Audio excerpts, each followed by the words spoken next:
चलिए डियर, हम लोगों ने यहाँ तक पढ़ लिया था और ये वीडियो का पार्ट 4 है। देखिए, रेस्पिरेशन इन प्लांट्स। प्लांट्स में भी रेस्पिरेशन होते हैं, यानी कि इनहेल और एक्सहेल करते हैं। लेकिन प्लांट्स इनहेल और एक्सहेल किसकी मदद से करते हैं? तो लीफ में स्टोमेटा होता है, उसी की वजह से वह इनहेल और एक्सहेल यानी कि रेस्पिरेशन करते हैं। ठीक है, अब मान लीजिए कि पतझड़ का मौसम आ गया और स्टोमेटा क्या हो गया, ये जो लीफ गिर गए, पत्ते पत्ते सब गिर गए, तो कहाँ से वह फिर इनहेल एक्सहेल करेगा? तो स्टेम्स में क्या होता है, लेंटिकल्स होते हैं, जिसकी वजह से वह इनहेल एक्सहेल करता है, रेस्पिरेशन करता है। ठीक है, या फिर इससे भी अगर और इससे भी करता है, और फिर general surface of the root, यानी कि रूट से भी वह इनहेल एक्सहेल यानी कि रेस्पिरेशन करता है। समझ में आ गया?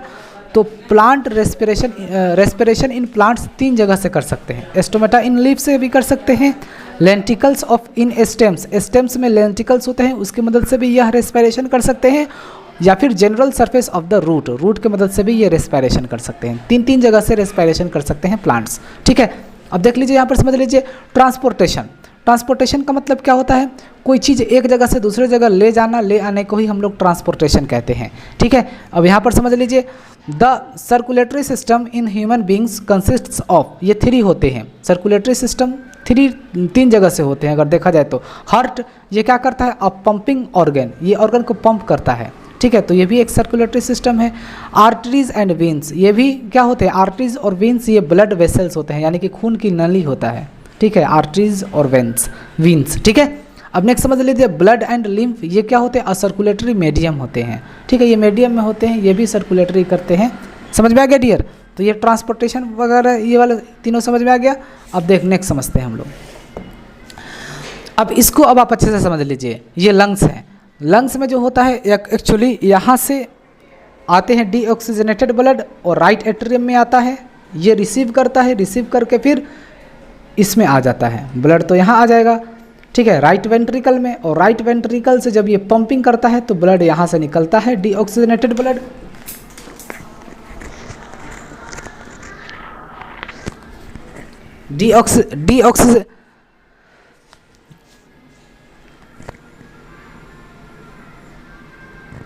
डीऑक्सीजनेटेड ब्लड यहाँ से निकलते हैं और फिर निकल लेने के बाद लंग्स में पहुँच जाता है, और लंग्स में पहुँचते ही ब्लड ऑक्सीजनेटेड हो जाते हैं। ठीक है, फिर यहाँ से वही ब्लड आता है ऑक्सीजनेटेड, जिसको बोलते हैं हम लोग पल्मोनरी वेन से ब्लड आते हैं ऑक्सीजनेटेड ब्लड।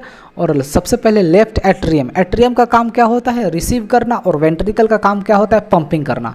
ठीक है, और ये लेफ्ट एट्रियम में आता है और उसके बाद लेफ्ट वेंट्रिकल में आ जाता है। लेफ्ट एट्रियम से लेफ्ट वेंट्रिकल में आ जाता है ब्लड, और ये ब्लड जब पंपिंग करता है तो ये यहाँ से निकलता है, जिसको हम लोग आयोटा बोलते हैं। आयोटा से निकलकर और सीधा बॉडी ऑर्गन्स में पहुँच जाता है, बॉडी के हर पार्ट में ब्लड पहुँच जाता है। ठीक है डियर, एक बार में 50 मिलीलीटर ब्लड जो होता है हार्ट पंपिंग करता है।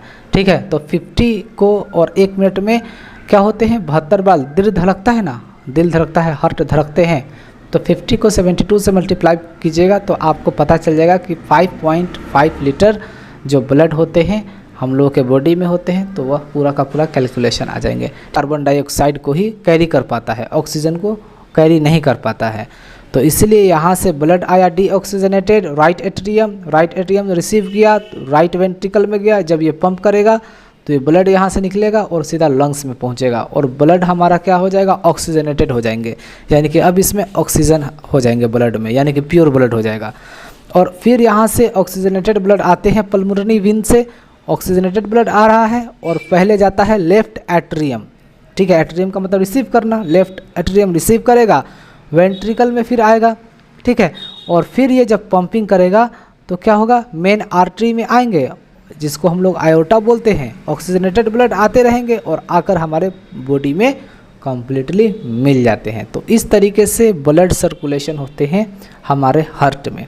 ठीक है, समझ में आ गया? अब नेक्स्ट समझते हैं, ये भी टॉपिक बिल्कुल ऐसा ही है, जैसा ये है वैसा ही ये है, ये भी हम लोग आसानी के साथ समझ लेते हैं।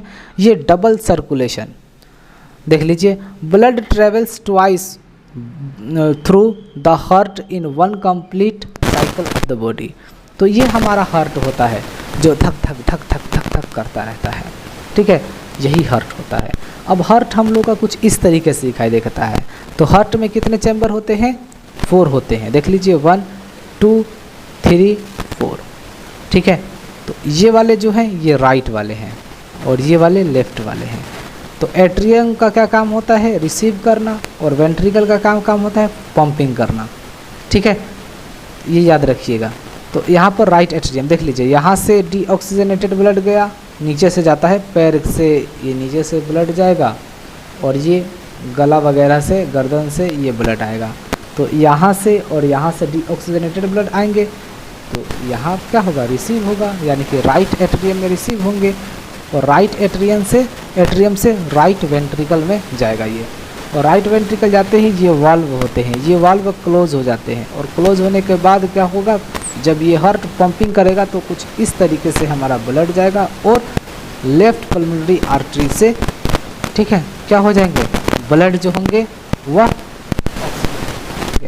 ठीक है, डीऑक्सीजनेटेड ब्लड यहाँ से आएगा और यहाँ रिसीव हुआ और यहाँ पर वेंट्रिकल में आएगा, और ये जब पंपिंग करेगा तो यहाँ से ब्लड आकर निकल जाएगा, ठीक है, पल्मोनरी आर्टरी से ब्लड निकल जाएंगे, ठीक है। जहाँ हमारा ब्लड लंग्स में पहुँचता है तो ब्लड क्या हो जाएंगे, ऑक्सीजनेटेड हो जाएंगे, ठीक है।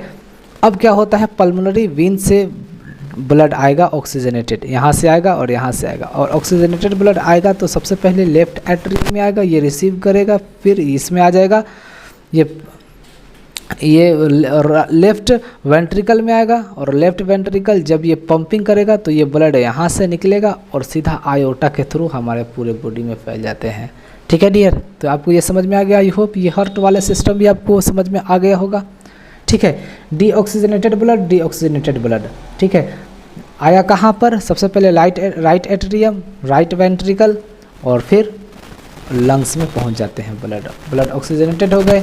फिर ऑक्सीजनेटेड ब्लड यहाँ से आते हैं, ये रिसीव करता है लेफ्ट एट्रियम में, फिर लेफ्ट वेंट्रिकल में आता है, लेफ्ट वेंट्रिकल जब ये पंपिंग करता है, जब ये पंप करेगा तो यहाँ से सीधा ब्लड आयोटा के थ्रू बाहर निकल जाएंगे और हमारा पूरे बॉडी में फैल जाते हैं, ठीक है डियर, समझ में आ गया आपको।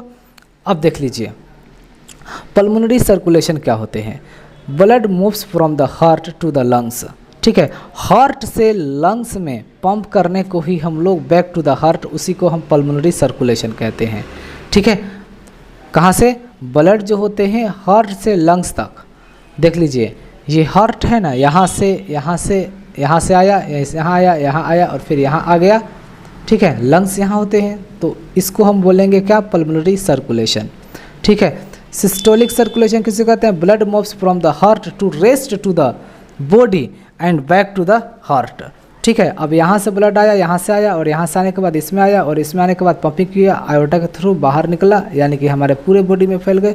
तो ये वाले जो चीज़ें कहलाते हैं इसको बोलते हैं हम लोग सिस्टेमिक सर्कुलेशन, ठीक है डियर, समझ में आ गया। अब यहाँ देख लीजिए जो हम लोगों का ब्लड होता है वह 2 टाइप्स के होते हैं, ब्लड कॉर्पस्कल्स और दूसरा होता है प्लाज्मा। ब्लड कॉर्पस्कल्स ये 3 टाइप्स के होते हैं, ठीक है, यानी कि हमारे ब्लड में क्या होते हैं, 3 चीज़ें होते हैं, आरबीसी, फिर ब्लड प्लेटलेट्स और फिर डब्ल्यूबीसी। ये देख लीजिए आरबीसी का मतलब क्या होता है, रेड ब्लड सेल। यही जो रेड ब्लड सेल होते हैं, ये रेड ब्लड सेल, ये जो होता है आकार में गोल जैसा होता है, चिपटा होता है।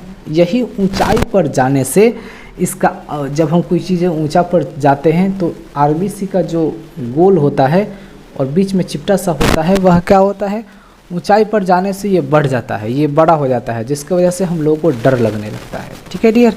इसमें क्या होते हैं, लाइसोसोम नहीं होते हैं और केंद्रक नहीं होते हैं, यानी कि कोई भी इवेंट हो सकता है तो इसमें हम डीएनए का जांच नहीं कर सकते हैं, ठीक है। ये रुधिराणु का अगर देखा जाए आरबीसी यह 95% होता है, ठीक है डियर। तो ये चीज़ें याद रखिएगा, ये कैरीज करता है ऑक्सीजन को और कार्बन डाइऑक्साइड को, contain haemoglobin important red blood to the blood, ठीक है। तो ये आरबीसी में ही क्या होते हैं, हीमोग्लोबिन होता है, और हीमोग्लोबिन क्या होता है कि वो अल्वियोली से क्या करता है, अल्वियोली के पास देखता है कि ऑक्सीजन आया कि नहीं आया। जैसे आता है ऑक्सीजन लेकर बॉडी के सारे सेल को, ये जो हीमोग्लोबिन होता है HB, इसका ये Hb इसका सिंबल होता है हीमोग्लोबिन का। यही Hb ऑक्सीजन को लेकर और हमारे बॉडी में जितने भी सेल्स होते हैं सबको क्या करता है, ऑक्सीजन दे देता है और कार्बन डाइऑक्साइड लेकर आता है और फिर अल्वियोली के पास रख देता है और अल्वियोली के थ्रू हम लोग उसको बाहर निकाल देते हैं, जिसको हम लोग एक्सहेल कहते हैं। ठीक है, देखिए इनहेल किया, इनहेल करते ही अल्वियोली में जो हीमोग्लोबिन है वह सारे बॉडी में जितने भी सेल्स हैं वो सारे को ऑक्सीजन दे देगा और दे देने के बाद कार्बन डाइऑक्साइड भी लेकर आ जाएगा और फिर अल्वियोली के पास जाके रख देता है और फिर जब हम बाहर निकालते हैं तो वही कार्बन डाइऑक्साइड बाहर निकलता है। ठीक है डियर, तो आरबीसी के बारे में आपको समझ में आ गया। याद रखिएगा हीमोग्लोबिन के कारण ही ब्लड जो होते हैं लाल होते हैं। ठीक है, समझ में आया। अगर आपको हीमोग्लोबिन का कमी होगा तो आपको ज़्यादा नींद आएगा और हीमोग्लोबिन को ठीक करने के लिए आपको आयरन का गोली खा लीजिए, दवा होगा मेडिकल से लेकर खा लीजिए, मेडिकल से, तो आपको आरबीसी ठीक ठाक हो जाएंगे। ठीक है, अब नेक्स्ट है ब्लड प्लेटलेट्स। देख लीजिए एक्चुअली जो प्लेटलेट्स होते हैं ये हमारे बॉडी में अगर देखा जाए तो 2 लाख होते हैं प्लेटलेट्स। अगर आपके पास 2 लाख प्लेटलेट्स हैं तो आपको ना फिर बहुत ज़्यादा ताकत है। आप हर काम को एक एक्शन की तरह कीजिएगा और आराम से कीजिएगा। कोई भी दिक्कत परेशानी आपको प्लेटलेट्स अगर 2 लाख रहेगा तो होगा ही नहीं। इसका जीवन काल 7 दिन का होता है और इसमें जो होते हैं ना ये आरबीसी 50 लाख होते हैं। ठीक है, आरबीसी 50 लाख होते हैं। 120 दिन का इसका जीवन काल होता है। इसका जीवन काल 7 डेज़ का होता है। 2 लाख अगर आपके पास ब्लड है, 2 लाख अगर आपके पास प्लेटलेट्स हैं, ठीक है, तो आप हर काम को एक एक्शन की तरह कीजिएगा। हर काम को आपको आसान लगेगा, ताकत बना रहेगा। ठीक है, बॉडी फिट फाट रहेगा। ठीक है डियर, और प्लेटलेट्स का कमी हो जाएगा तो सबसे ज़्यादा कमी किस में होता है, जब इंसान को डेंगू काट लेता है तो प्लेटलेट्स ही तो घट जाता है, 200-300 हो जाते हैं प्लेटलेट्स।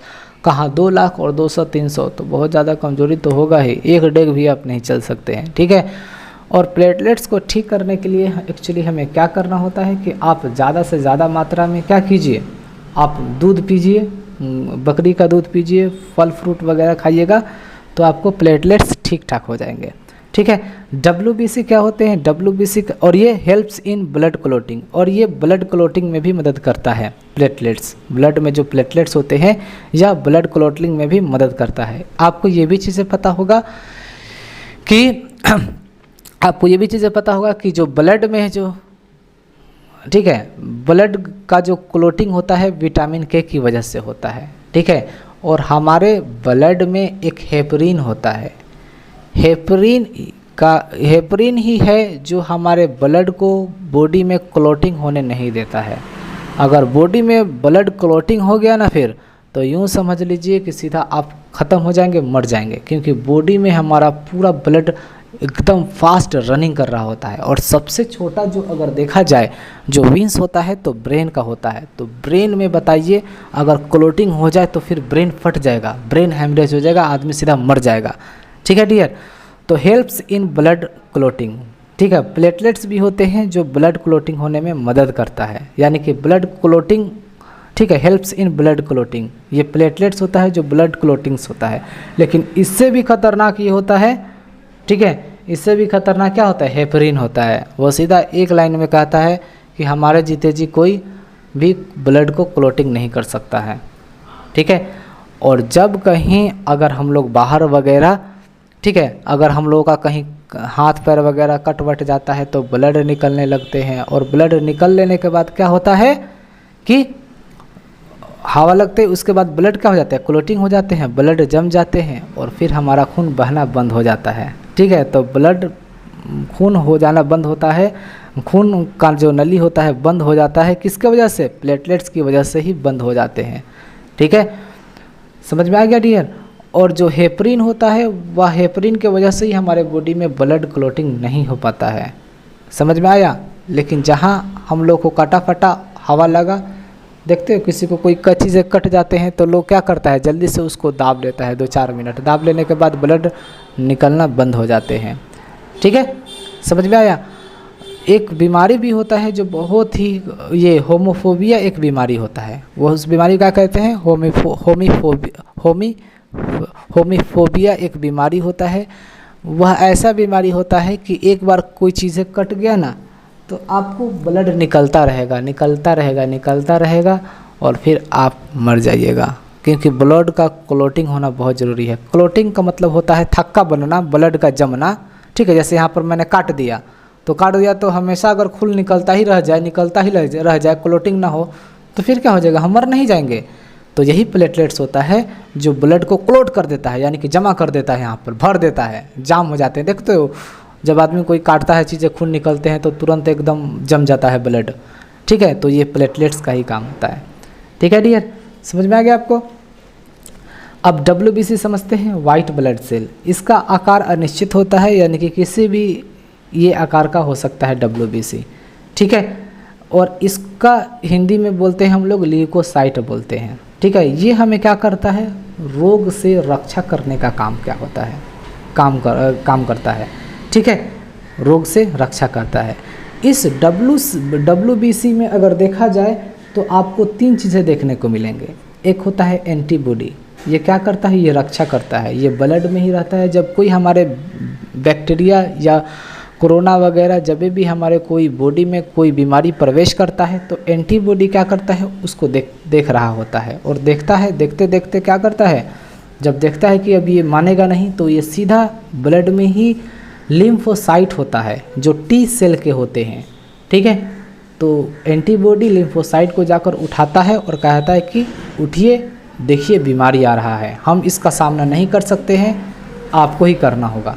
तो लिम्फोसाइट एकदम तैयार हो जाता है और देखता है कहाँ है, तो फिर वो लिम्फोसाइट क्या करता है, उस चीज़ को मार काट के और ख़त्म कर देता है। और ख़त्म कर देता है तो एंटीबॉडी मोनोसाइट को जाकर कहता है कि मैंने बीमारी को आइए मार दिया। तो वही जो होता है मोनोसाइट उस बीमारी को आकर खा जाता है और खाकर बड़ा हो जाता है। ठीक है डियर, समझ में आया। तो WBC के बारे में, वाइट ब्लड सेल होते हैं प्रोवाइड बॉडी डिफेंस बाय, ठीक है, engulfing the germs and producing antibodies. ठीक है, तो एंटीबॉडीज़ ही होता है जो WBC में वह देख रहा होता है कि कहीं से बीमारी आए, जर्म्स आए, कोई कोरोना वगैरह कुछ भी आए तो ये सीधा लिम्फोसाइट को जाकर बताता है जो T सेल के होते हैं, और उसको मार काट के ख़त्म कर देता है और मोनोसाइट उसको खा लेता है, जिसको मारता है उसको खा लेता है और खाकर ये मोनोसाइट बड़ा हो जाता है। ठीक है डियर, समझ में आ गया आपको। और प्लाज्मा, अब प्लाज्मा के बारे में अब आप जान लीजिए। जो प्लाज्मा जो होते हैं अगर देखा जाए तो एक तरह से 60% ये भाग होता है प्लाज्मा का। ठीक है, प्लाज्मा 60% होता है। ठीक है, प्लाज्मा जो होता है 60% होता है। समझ में आ गया डियर। ब्लड वेसल समझते हैं, यानी कि खून की नली समझते हैं। देख लीजिए, ये आर्टरीज होते हैं और वेंस होते हैं। ये आर्टरीज और वेंस ये दोनों क्या होते हैं, यानी कि खून की नली होता है। ठीक है, जिसको हम लोग ब्लड वेसल्स बोलते हैं। खून की नली आर्टरीज भी होते हैं और वेंस भी होते हैं। अब आर्टरीज का क्या काम होता है, ये कैरी करता है oxygenated blood from heart to body parts except pulmonary artery. Pulmonary artery को छोड़कर ये क्या करता है, आर्टरीज ऑक्सीजनेटेड ब्लड को क्या करता है, हार्ट तक पहुंचाने का काम करता है। ठीक है, समझ में आ गया। यानी कि और यहाँ पर देख लीजिए, ये ऑल्सो कॉल्ड डिस्ट्रीब्यूटिंग वेसल्स, इसको डिस्ट्रीब्यूटिंग वेसल्स भी कहते हैं। थिक एंड इलास्टिक होते हैं। ये क्या होता है, ये मोटा होता है, थिक का मतलब मोटा और इलास्टिक के होते हैं आर्टरीज, और ये डीप सीटेड होते हैं। ठीक है, डीप सीटेड का मतलब इसमें कोई सतह वगैरह नहीं होता है, डीप सीटेड। अब ये वीन्स के बारे में समझ लीजिए। ये वीन्स का क्या काम करता है, ये कैरी करता है डीऑक्सीजनेटेड ब्लड। ठीक है, आर्टरीज ऑक्सीजनेटेड ब्लड को कैरी करता है और वीन्स डीऑक्सीजनेटेड ब्लड को कैरी करता है। ठीक है, from body parts to the heart except pulmonary veins. Pulmonary veins को छोड़कर ये क्या करते हैं, वीन्स जो होते हैं डीऑक्सीजनेटेड ब्लड को कैरी करते हैं और बॉडी के हार्ट में पहुंचाते हैं। ठीक है, ऑल्सो कॉल्ड कलेक्टिंग वेसल्स। इसको वीन्स को हम लोग कलेक्टिंग वेसल्स भी कहते हैं। ये थिन होता है, यानी कि पतला होता है, और लेस इलास्टिक, ये थोड़ा इलास्टिक इसमें कम होते हैं। और ये superficial and compared to arteries, ये सुपरफिशियल होते हैं और कंपेयर टू आर्टरीज। ठीक है, सुपरफिशियल होते हैं, ये अच्छे होते हैं। ठीक है, अब ये देख लीजिए ट्रांसपोर्टेशन इन प्लांट। ट्रांसपोर्टेशन का मतलब क्या होता है, एक जगह से दूसरी जगह कोई चीज़ें लेकर जाना और लेकर आने को ही ट्रांसपोर्टेशन कहते हैं, और ये प्लांट्स में समझते हैं। वैसे हम लोगों में भी ट्रांसपोर्टेशन होता है, ठीक है। तो यहाँ पर देख लीजिए there are two main conducting pathways in a plant, एक होता है जाइलम और दूसरा क्या होते हैं फ्लोएम, ठीक है। कैरीज वाटर, ये जो जाइलम होते हैं कैरीज वाटर को करता है, वाटर को कैरी करता है minerals from the root and the other part of the plant, ठीक है। ये क्या करता है, जाइलम वाटर और मिनरल्स को कैरी करता है रूट से और प्लांट के हर पार्ट्स में पहुंचाने का काम करता है, ठीक है। नो एनर्जी इज़ यूज्ड, इसमें कोई भी एनर्जी यूज नहीं होता है। समझ में आ गया। ये जाइलम जो होते हैं बहुत ही पतले होते हैं, जो पेड़ प्लांट में होते हैं बहुत पतले होते हैं, जिसकी मदद से वो पानी को क्या करता है, कैरी करने का काम करता है। फ्लोएम के बारे में समझ लीजिए, देख लीजिए फ्लोएम में क्या होते हैं।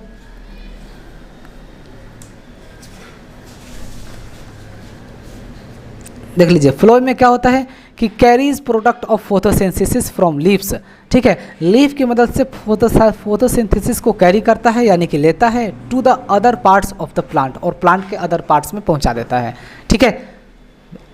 नेक्स्ट समझ लीजिए energy is used from ATP. ATP इसमें एनर्जी यूज्ड होते हैं। एटीपी हमारे प्लांट्स में भी होते हैं और हम लोगों में भी एटीपी बनता है। एटीपी का फुल फॉर्म होता है एडेनोसिन ट्राइफॉस्फेट, ठीक है। इसका काम एक्चुअली क्या होता है एटीपी में, कि अगर देखा जाए तो ये एटीपी यानी कि एनर्जी करेंसी ऑफ एटीपी जो होते हैं हमारे एटीपी हमारे बॉडी में एनर्जी के फॉर्म में होते हैं। इस तरीके से आप समझ में आ गया आपको। ट्रांसपीरेशन, ठीक है, is the process of loss of water को लॉस होना and vapour from aerial parts of the plant, उसी को ट्रांसपीरेशन कहते हैं, ठीक है। वाटर को लॉस ऑफ वाटर को लॉस करना, ज़्यादा वाटर हो जाते हैं, जब वाटर ज़्यादा हो जाए जब लीफ में तो क्या होते हैं वो ओपन होते हैं और स्टोमेटा के थ्रू ये जो वाटर होते हैं वो बाहर निकल जाते हैं और वेपर के फॉर्म में हो जाते हैं और ऊपर जाकर वही बादल बन जाते हैं और फिर बारिश होने लगता है, ठीक है। तो ट्रांसपीरेशन आपको समझ में आ गया, यानी कि ये भी ट्रांसपीरेशन करते हैं, ऑक्सीजन लेते हैं और छोड़ते हैं, ठीक है। तो इस तरीके से आपका चैप्टर हो गया कंप्लीट। ओके, जय हिंद।